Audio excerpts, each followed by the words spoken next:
Okay, so starting out with a primed face, you're going to go ahead and conceal any blemishes you may have. As you can see, my concealer is a little bit light and more yellow. I prefer it this way because I feel that it helps counteract my dark circles.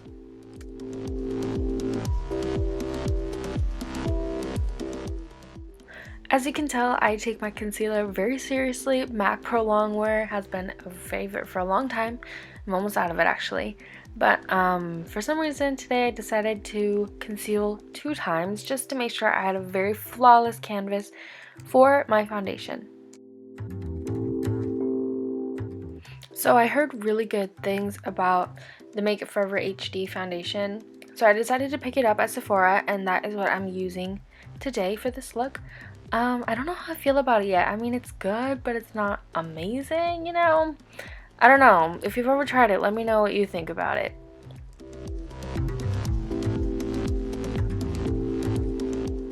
Alright, so after you have a good base of foundation, and you make sure to blend into your neck as well, you're going to go ahead and take some loose powder or pressed, and you're going to powder your face all over.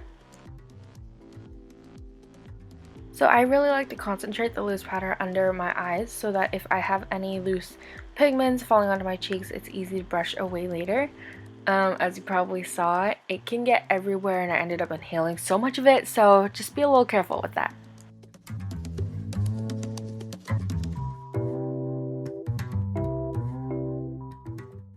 After you are all matte and set, go ahead and give yourself some cheekbones, a nose, a jawline, and all of that.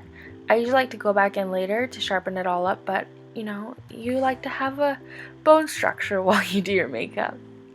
I don't know, is anyone else like distracted when they don't have anything else on their face but foundation? I just feel kind of like a ghost, you know? So go ahead and give yourself a little color.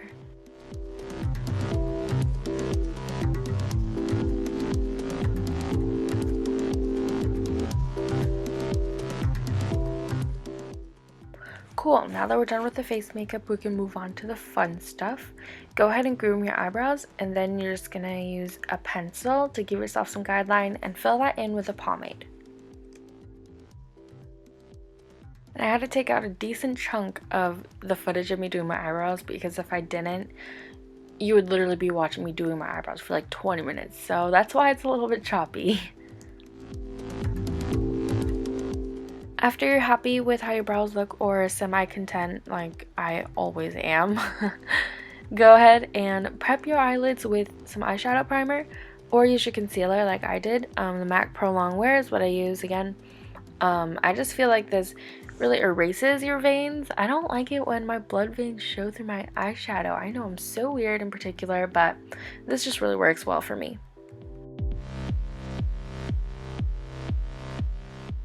So using a loose, fluffy brush, pick up a small amount of pigment. Make sure to dust it off if there's too much and pat that all over the eye.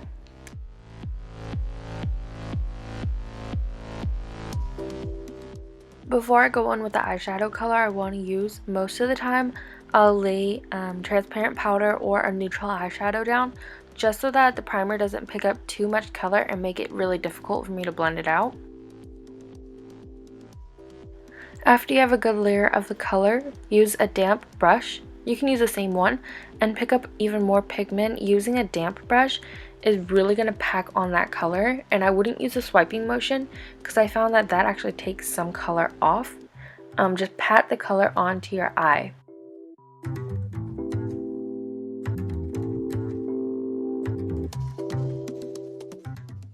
And throughout the process of blending out my eyeshadow, I always went back and forth to make sure that the gradations were even on both eyes.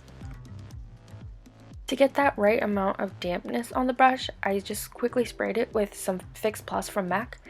And then I swiped that over my wrist so that it wasn't too wet. And if you don't have Fix Plus, you can always use water. And if you found that you took the color too high, take some light eyeshadow and highlight that brow bone, and also it'll kind of help you sweep away some of that color. So after blending and adjusting for 20 more years, I'm going to take a tiny brush and add some of that same pigment onto the lower lash line. Do the same technique that we did before with a dry brush to lay down the first layer, and then to really build up the color with a damp brush. Next, whip out your favorite eyeliner and line your eyes in your favorite shape. I'm going to show you what it looks like just to line it. I couldn't really decide. It took me a while to figure out what kind of eyeliner I wanted to do, because I feel like any kind of eyeliner would look good with this eyeshadow just because it's so simple and plain. So that's what it looks like with just a line.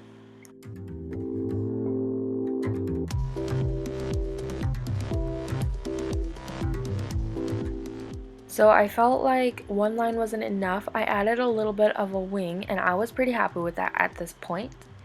I added a little bit of black eyeshadow right in the outer corners of my eyes, and then I blended that in with the pigment. Then after that, I just added a coat of black mascara to my bottom lash line. I didn't include that because it was freaky to watch.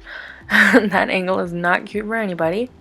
And then after that, I started the long and painful process of attaching this lash to my lash line. It was near impossible, guys.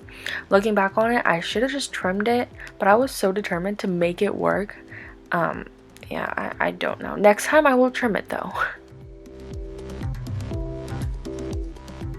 So after trying on the lashes, I decided that the eyeliner wasn't dramatic enough, so I added a bigger wing on both sides. And this is probably something you'd want to figure out before you put your lashes on, just because it'll make it a little bit easier for you. Of course, me being indecisive, I figured it out later. But if you do use the same lashes as I did, they are very dramatic and thick and long and big. So on the eyeliner, go big or go home, okay?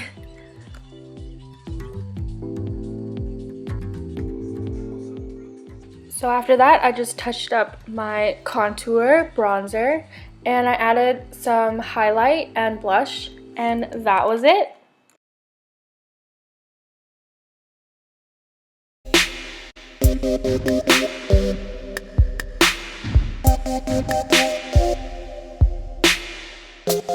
That's it for this time. Thank you so much for watching, and until I see you next time, bye!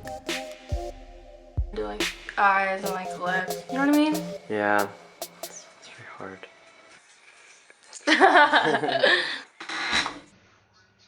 Oh my god, I almost fell. Is it like cute?